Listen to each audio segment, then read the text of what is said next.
Okay. Hi, and welcome to Period Roundtable. I'm your host, Jacqueline Gross, and we started Period Roundtable as a way to kind of discuss taboo subjects. And in our last episode, we were talking about mental health, and it was very odd to me, but three of the women that were on that panel had a similar experience of something that we kind of thought about as like the toxic side of sport. And so that is what we were going to discuss today. A couple things I want to say before we get started here. You do not have to have a period to be considered a woman.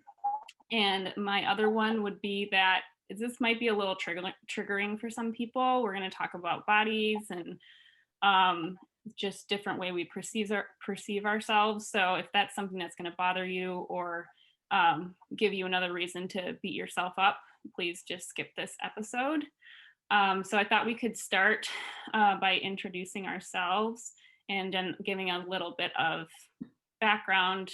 I'll go first. My name is Jacqueline Gross, as I said before in the beginning of that intro, and I own UR Sportswear, and I also, my athletic background is I ran in college the 800. I also played soccer and volleyball in high school, and indoor and outdoor track and cross country. Katie, would you like to go next? Sure. I'm Katie Noble. I'm a doctor of physical therapy and a runner, and I ran in high school and college and got pretty serious about running by mid high school and then very serious about running in college. Um, and, experienced a lot of ups and downs with running. So I'm very glad to get to be talking about this and with all of you. What you, Nicole?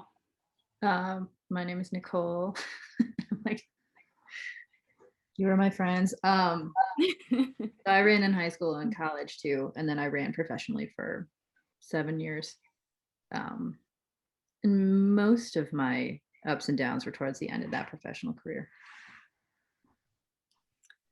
The end. Hi. My name is Ayn. It's nice to meet you guys today. Yeah. I'm also a doctor of physical therapy. I'm from California. I ran in high school and I ran in college.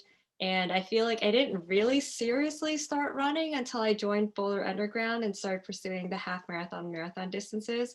But I feel like my relationship with running is always evolving. And yeah, I'm really excited to talk to you guys today about this. Yes. Yeah, I've been really, this is an unfortunate topic, but I really think it needs to be discussed. So the first question, and Katie, I'm going to go to you first. It is, has anyone ever commented about you as an athlete relating to what you look like physically? And then I'm going to read the parts because I think we're going to go through them anyways. When did this first occur and what did they say? How did this make you feel? And did you do anything differently because of it? And did it impact how you perceived yourself? If so, how? And did people around you kind of possibly reinforce this this perception? Yes, I think this is a great question because there are countless times that when I was a seriously competing athlete that people commented on my body. Like it was just kind of part of, it seemed like, I was running so much and putting so much effort into my performance that it seemed to like sometimes bring out of people that like, oh, you're really fit, or oh, you're like, whatever. And it never made me comfortable. It always made me very uncomfortable because I never knew what to say. But I have a very specific time that I've shared with you, Jackie, that someone said something that just basically like destroyed me. And I am 36 and talking about it now. So I was with one of my best friends in college. We were in Meyer in East Lansing. We were wearing our team issued track or cross country shirts. And this guy stops us and just says, "Oh, are you guys on the team?" Whatever. And we're like, "Oh yeah, we are. We're runners." And just out of nowhere, he points to me and says, "You look more like a soccer player." And I was just like, my whole athletic identity was like wrapped up in like my self-concept and self-value. And it just like destroyed me. And it came out of nowhere. And so basically what I heard was, you don't look good enough to be a runner. You must not be a good runner. You are too big to be a runner. And it really like reinforced a lot of negative self-talk that I was already giving to myself. So it was really unfortunate that just this passing comment of this person who will never remember it, like really left an impression on me at the time. And later too, you know, it was something that I had to work through. And that type of like comment about my body coming toward me, I would, you know, later have to work through. I think I suffered through it in the short term. And as I was going through it, but I, you know, had to kind of sort that all out in my adult life and figure out that those kind of comments were not warranted, you know, when I was a competing athlete. And so yes, it did change how I approached myself and how I approached running. I think my approach was just to train harder and harder, and set myself up for injury in pursuit of looking like a runner slash being a runner. And I didn't have a separation of those two. Those two for me at the time were one and the same. So if I, you know, could look like a runner physically, I must fit in where I want to fit in. I must be a good runner, and it will validate who I am. So yeah, comments like that really took a big toll on me when I was in a very vulnerable place in my running. Nicole, would you like to go next? Most of the comments people made about me were like, "Oh, you're so small." Like, cool, thanks. I do vaguely remember my high school coach kind of like talking about like, "Oh, well, when she hits puberty or something." It wasn't as like in depth as like people report about it now. I was like, "Oh, that's a thing," but I wasn't running that much, and so I just ran a little slower for like a year, but not that much slower, and then moved on. But the biggest thing that like I was in the weight room in college, and it was like the week of the NCAA cross meet. I can't remember which year, but like one of the years I like ran well. And you know, you can tell when people are talking about you because they're like, "Rah, rah, rah," and you're here. And you're like, well, if I'm the only person here and you're shading your mouth, like you're talking about me. And the head coach in the weight room came over to me and asked me if I knew how much I weighed. And I was like, no, I can like go weigh myself though. Like, not like, oh, I will, but like, I'm fine knowing what my weight is. And he's like, no, no, no. I just wanted to know if you knew. Like he was somehow like super adept at like sneaking, like sniffing out eating disorders or something. And I'm like, okay, so I'm in the weight room. I'm upstairs. I'm in the upstairs weight room. So I'm more committed to like getting strong because I'm not in the like, you know, our blue collar weight room downstairs on the track. So I've like gone out of my way to be up here, and like the weight staff is talking about me and thinking they're being sneaky, insinuating that like I'm too thin and I have an eating disorder. And I'm like, I need to be feeling strong before I go run a fucking cross country meet. Like, and I like, luckily when I went down to like the coach's office, someone was there, and I was like, so and so said this to me. Katie, I'm sure you know who this person is. So and so said this to me. Could you please like reinforce that I'm like not too small to run fast? And like then it was okay, but I was just like, what? I'm like a 21-year-old, and you're like think you're being sneaky about accusing me of having an eating disorder? Like, how is any of this effective in any way? And this is also the weight room that has like, here's how you should eat on the screens, where they like tell you not to eat mayonnaise and like brand dressing. Like,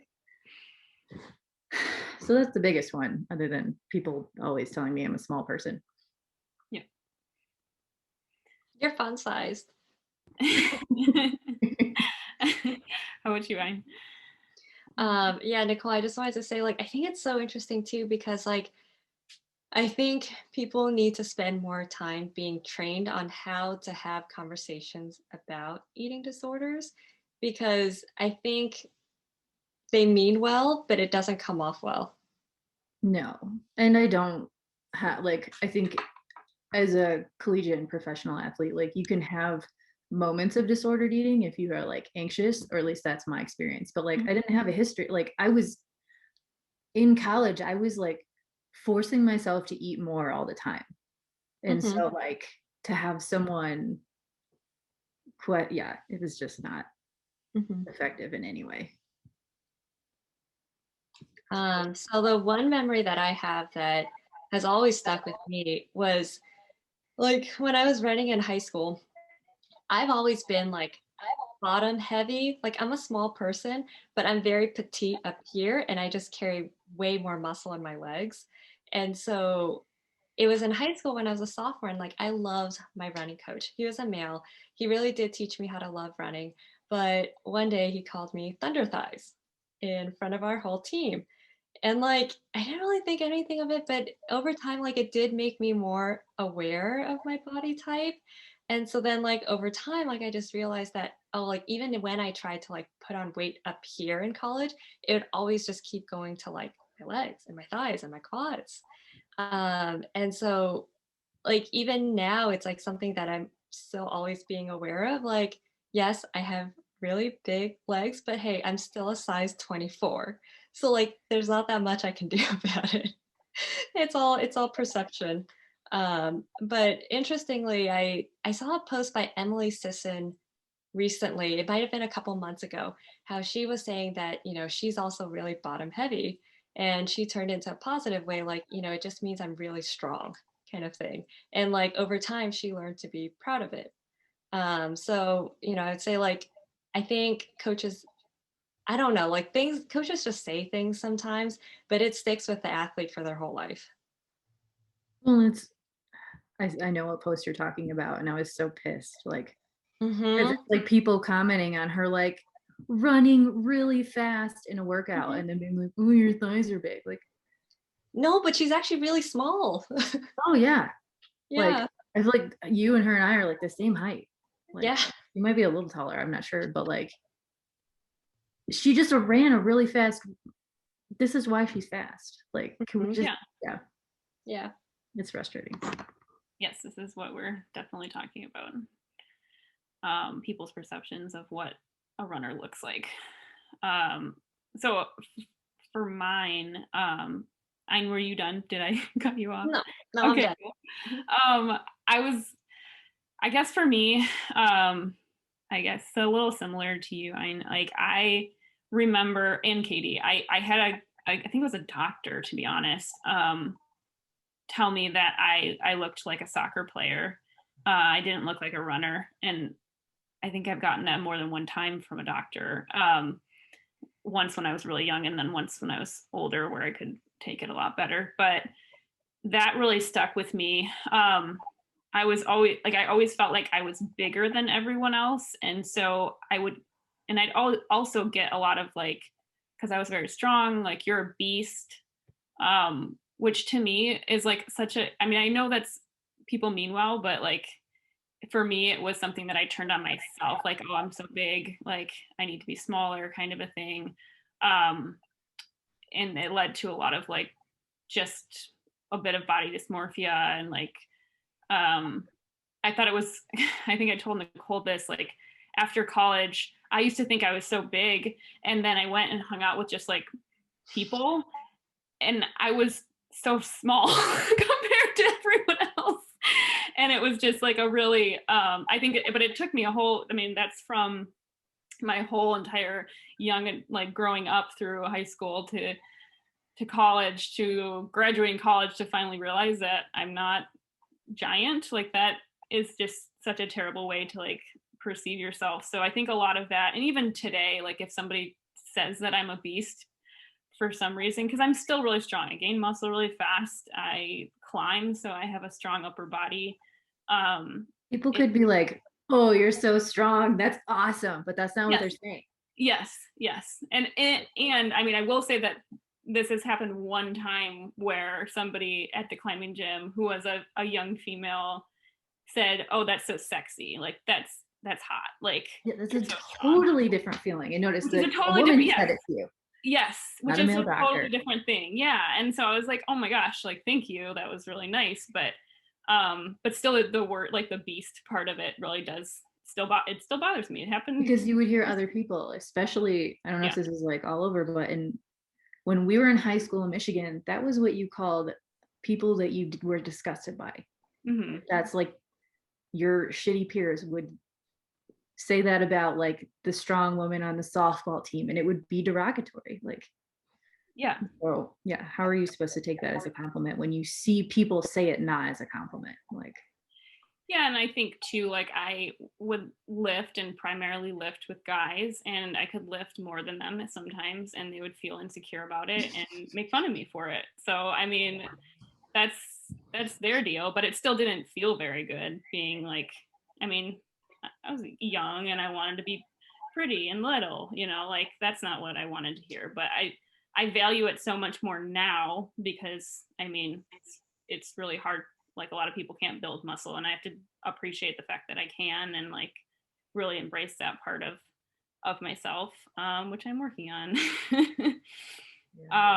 So I'm you gonna and go I, into, sorry, go ahead. you and I have spent time like appreciating our differences too. Like, Yeah. I'm, spent a lot of time as like a tiny distance runner. I'm like, wow, to be like strong and like Mm-hmm. could intimidate someone if you wanted to, where Yeah. everyone's just But like, you know what? That muscle strength probably helped you out a lot in the 800.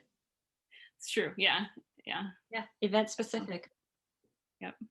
Yeah. And I think too, it's just like being very, being very strong also feels very empowering to me too. Like I also like there are some parts of it that were great that I loved about that. And you're right, like Nicole, like you being so small is kind of stressful sometimes because yeah, you're tiny. I mean, like we're the same height, right, Ein? I might be taller than you. I'm 5'4". Okay, yeah, so you're probably like a half an inch or an inch taller. But yeah, it's not, yeah, I don't know.